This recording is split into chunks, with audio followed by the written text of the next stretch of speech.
Imagine a land that has fought among empires for 1,000 years, risen from the ashes 1,000 times, and each time stood back up with a spirit stronger than before. This is the story of Ukraine, the story of a people who never gave up. Long ago in the 9th century, the territories that today make up Ukraine, Belarus, and parts of Russia were home to various Slavic tribes. These tribes had names like the Polians, Severians, and Drevlians. But they had one problem. They couldn't live together peacefully. Tribal warfare was a daily occurrence, and no one could establish order and security, which was a serious problem. This is when, according to an ancient historical document called the Primary Chronicle, something strange happened. The tribes decided to invite the Varangians, those Scandinavian Vikings, to come and rule their land. In the year 862 AD, a Viking leader named Rurik came with his brothers and established a government. After their deaths, Prince Oleg seized power in 879 AD and became their successor. Oleg was a legendary, ambitious leader. In the 880s, he launched a military campaign and moved southward. He conquered the cities of Smolensk and other regions one by one.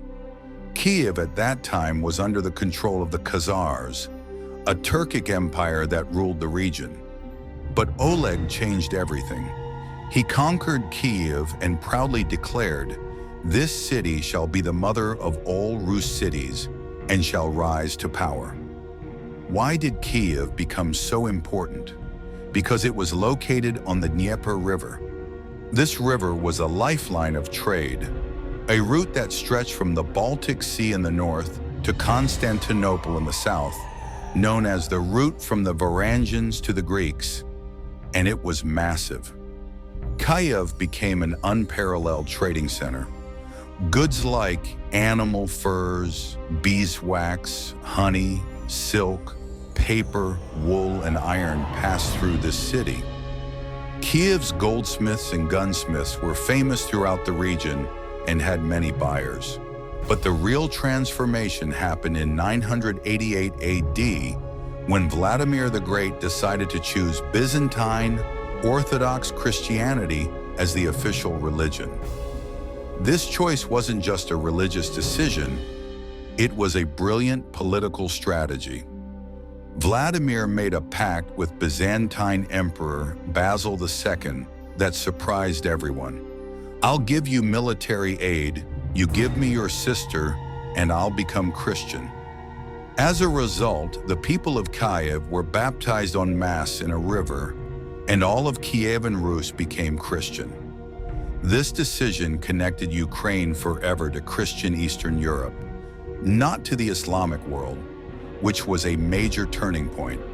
When Yaroslav the Wise, 1019 to 1054, came to power, Kyivan Rus reached the height of its glory and greatness. This era was truly a golden age. Kyiv became one of the wealthiest and most cultured cities in Europe. Yaroslav built the magnificent St. Sophia Cathedral with beautiful architecture. He gathered scholars and translated books. But most importantly, Yaroslav connected the Kyivan Rus royal family with European dynasties. His daughter Anna married King Henry I of France. His children married into the royal families of England, Norway, Sweden, Hungary, and Germany. This meant Kyivan Rus was no longer just a peripheral state. It was a major European power standing on equal footing with the mighty kingdoms of the West, which was real power. But when Yaroslav died, a big problem emerged. Instead of having one clear heir, Kyivan Rus was divided among various princes of the Rurik dynasty. Each ruled a region and constantly fought over succession, never reaching agreement. These internal wars weakened Kyivan Rus. At the same time, the Polovtsian tribes, a Turkic people, attacked from the south, plundering and seizing cities. In 1169, something terrible happened. Prince Andrei Bogolyubsky from the city of Vladimir Sustal in the north attacked and sacked Kyiv. After this attack, the center of power gradually shifted from Kyiv northward to cities like Vladimir and later Moscow. Kyiv was no longer the mother of cities, which was very bad news for them. And then in 1240, the final blow came. The Mongols arrived. The army of Genghis Khan and his descendants attacked like a black storm from the east. They destroyed and conquered city after city. In 1240, Batu Khan besieged Kyiv. This city, once the center of Eastern European civilization and culture, now burned in flames. Churches were destroyed. People were killed. Kyiv transformed from a populous and wealthy city into ruins. The city was like hell. Kyivan Rus was destroyed. This was the end of an era when everything was lost. After the Mongol invasion, the territory of modern-day Ukraine was divided among several powers. The Golden Horde, Mongol state, controlled the south and east. The Crimean Khanate, subject to the Ottomans, took the Crimean Peninsula. The Grand Duchy of Lithuania conquered the northern and central parts. The Kingdom of Poland seized the west. What did this mean? It meant the Ukrainian people were no longer masters of their own destiny.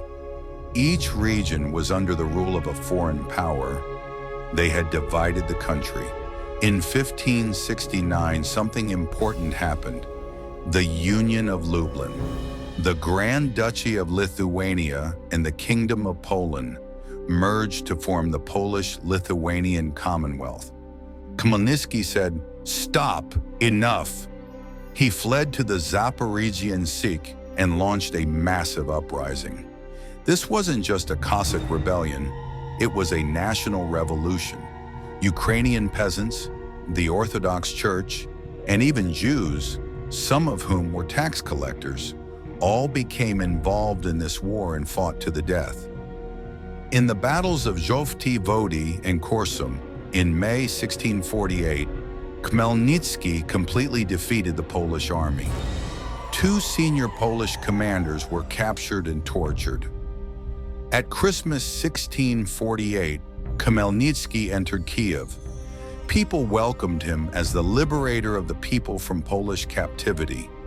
In January 1654, Khmelnytsky made a historic decision that determined Ukraine's fate for 300 years.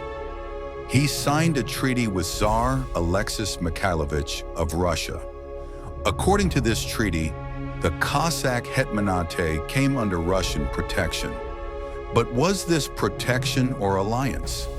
This question remains controversial and interesting to this day. Khmelnytsky thought this was a conditional pact between 2 equal parties, a military alliance that both sides could withdraw from if the other didn't fulfill their commitments. But the Russian Tsar thought Ukraine had surrendered and was now part of Russian territory. This disagreement later led to catastrophe.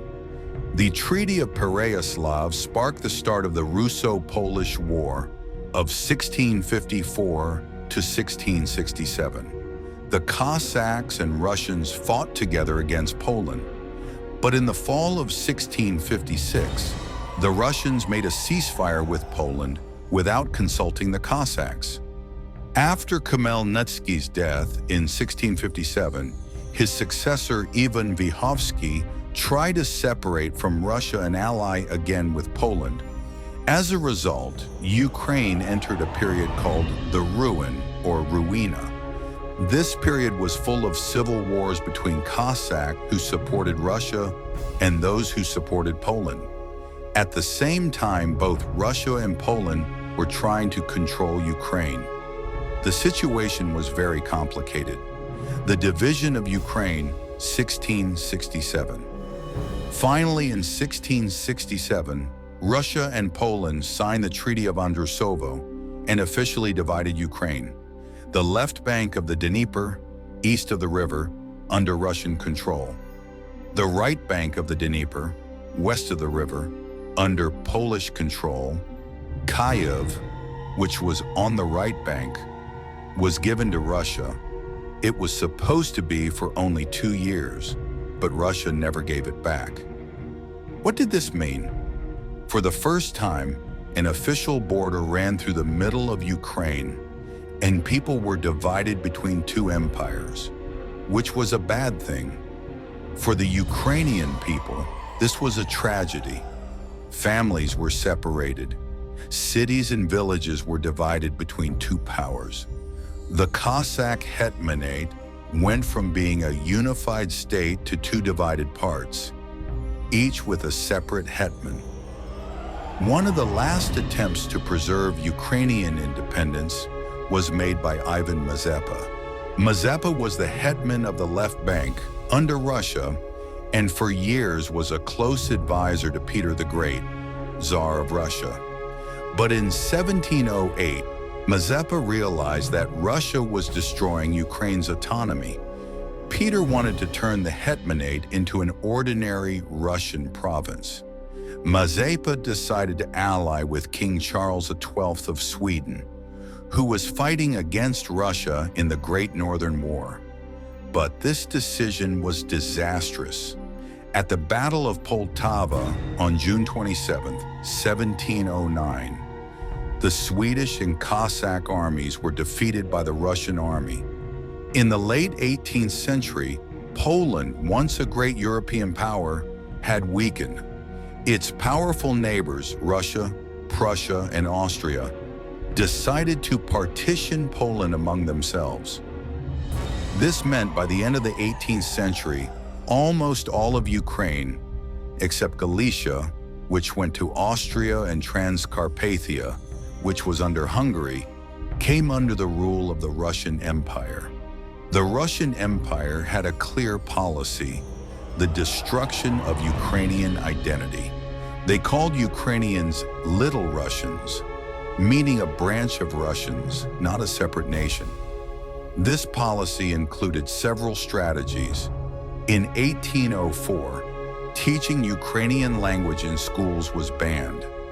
In 1863, Russian Minister of Internal Affairs Pyotr Valiev issued a decree that banned almost all Ukrainian publications, except fiction.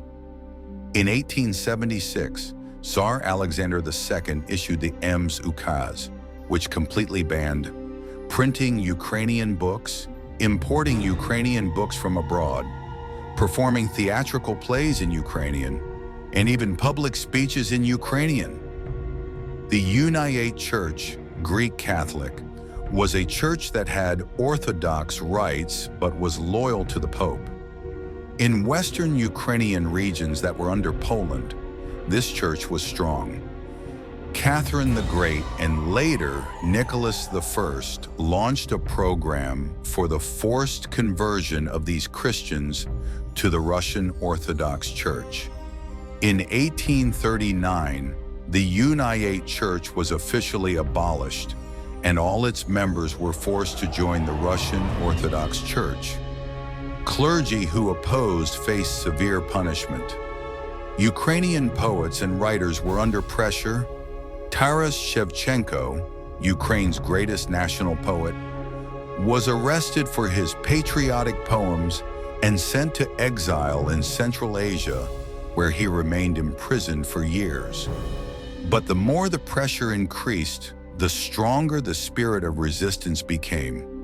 A secret society that included intellectuals, poets, and students.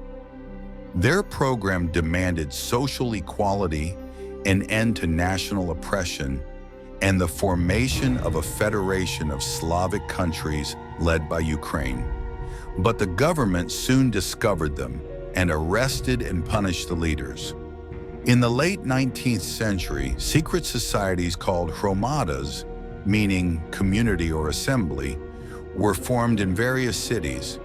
Despite being illegal, These societies promoted Ukrainian culture, education, and publishing. One of the smartest political figures of that era. He wanted to transform the Tsarist Empire into a federal republic that would guarantee the national rights of Ukrainians. Ukraine in the Austro-Hungarian Empire. The western part of Ukraine, Galicia, was under the rule of the Austro-Hungarian Empire, which played an important role. The Austrians weren't as strict as the Russians. Ukrainian intellectuals could publish periodicals, establish schools, and engage in cultural activities. Initially, the Bolsheviks implemented a policy called korenizatsiya, indigenization. This meant promoting local language and culture. For Ukrainians, this meant Ukrainian language became official in schools and offices, which was good news. Books and newspapers were printed in Ukrainian. Ukrainian culture became widespread. For a moment, it seemed Ukraine might be able to preserve its identity and power, but this was just an illusion. When Joseph Stalin took complete control of the Soviet Union in the late 1920s, everything changed. Stalin had two main goals. One, rapid industrialization, transforming the Soviet Union into an industrial power. Two, collectivization of agriculture, confiscating land from peasants and creating state collective farms for Ukraine, which was the breadbasket of the Soviet Union. This meant catastrophe.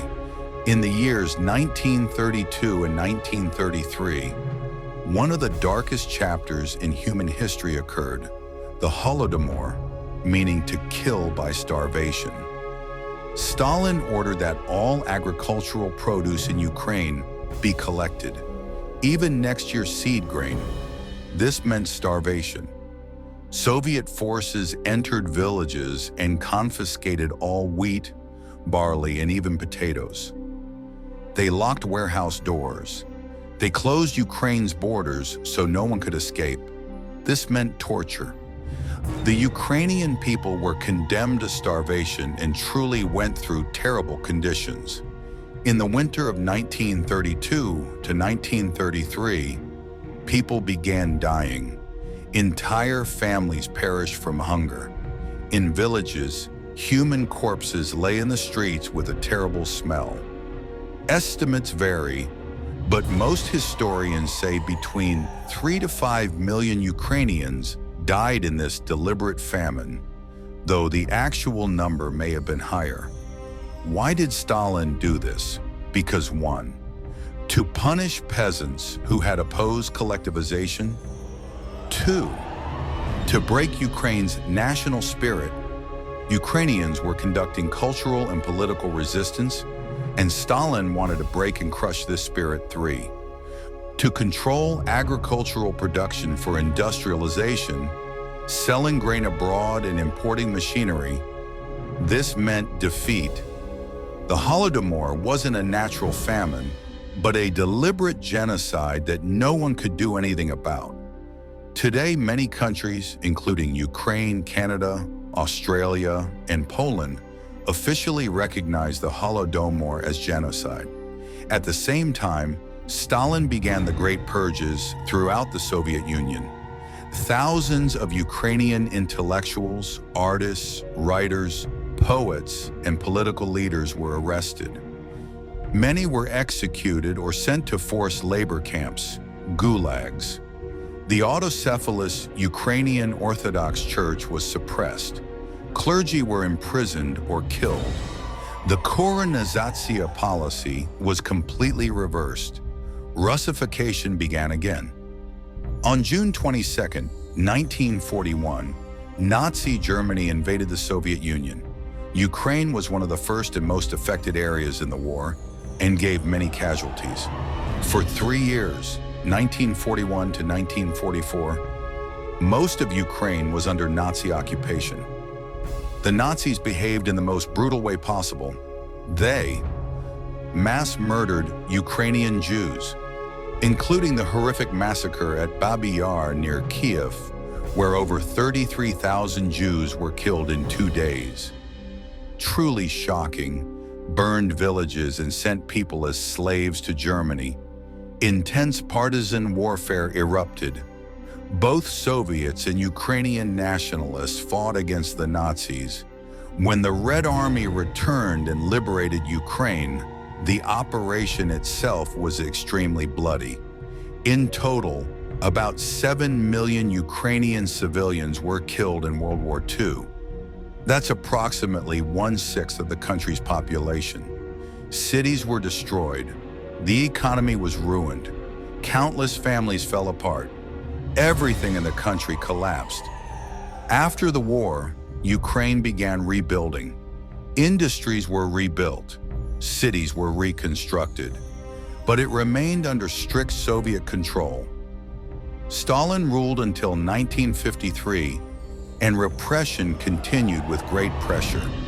In western Ukraine, areas that had only been added to the Soviet Union after the war, a resistance movement called the Ukrainian Insurgent Army, UPA, led by Stepan Bandera, fought against the Soviets. This partisan war continued until the early 1950s. After Stalin's death, Nikita Khrushchev, who was himself from Ukraine, came to power and had relatively milder policies, but that doesn't mean everything was good. In 1954, on the occasion of the 300th anniversary of the Treaty of Pereyaslav, Khrushchev gave the Crimean Peninsula, which until then had been part of the Russian Republic, as a gift to the Ukrainian Republic. But in the 1960s and 1970s under Leonid Brezhnev, Russification intensified again.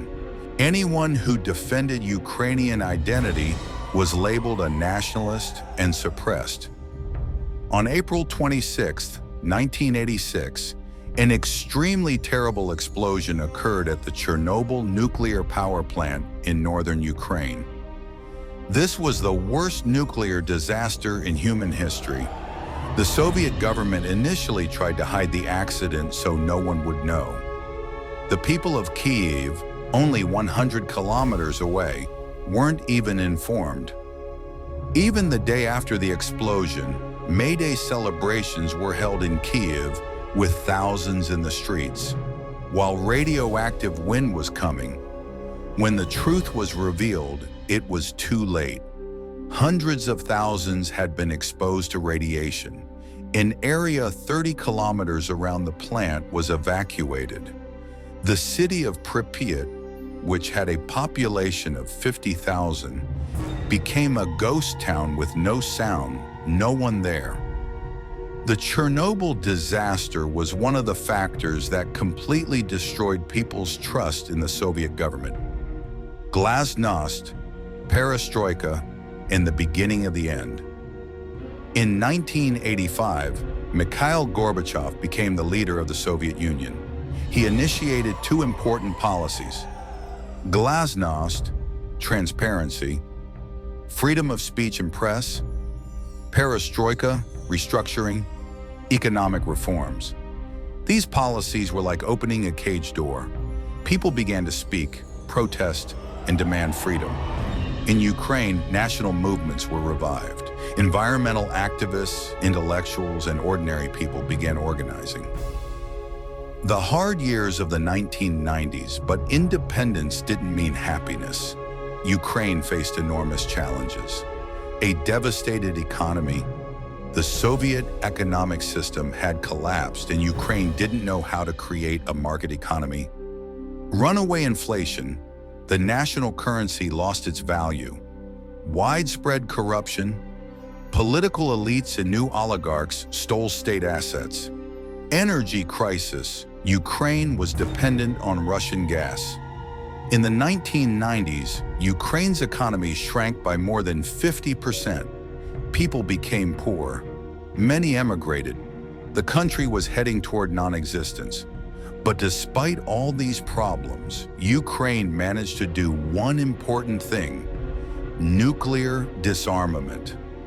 After the Soviet Union, Ukraine had the world's third largest nuclear arsenal.